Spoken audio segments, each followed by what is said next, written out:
سال بیشتر از یک سال سپری گردید. شما آمدین و اداره تعلیمات تکنیکی و مسلکی را زیر اداره و کنترل خود با آمدن امارات اسلامی داریم. تربیت نیروی کار ماهر یکی از مسئولیت‌های اصلی اداره تعلیمات تکنیکی مسلکی می باشد. از بدو فعالیت شما چقدر شما به این امر توانستین نزدیک بشین؟ بسم الله الرحمن الرحیم. الحمد لله و کفی و الصلاة و السلام علی عباده الذین اصطفی.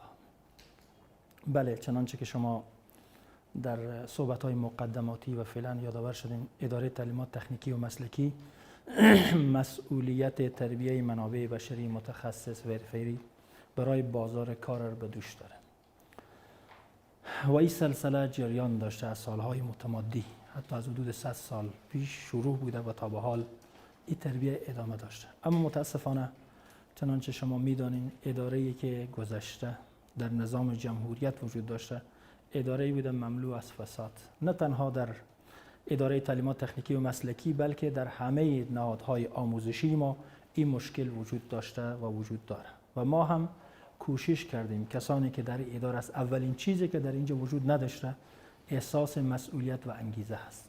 یعنی کسایی که کار میکنه، چه در صنف بوده، چه در چوکی اداره بوده، چه در مدیریت بوده، آمریت بوده، فقط اکثرا به این فکر بوده که اونا مزدوران روزمزد هستند که باید روزانه مزد برای فامیل های خود کمایی کنه، معاش بگیره و دیگه که بتونه تربیه بکنه و احساس مسئولیت بکنه و باید یا ابتکار داشته باشه، متاسفانه بسیار کم بوده. که ما اولین اقدامی که در اینجا بوده این بوده که ما بتوانیم کادرهای پیدا بکنیم که اونا واقعا در کنار از اینکه تعهد داره، در تخصص داره، باید تعهد هم داشته باشه، احساس مسئولیت هم داشته باشه.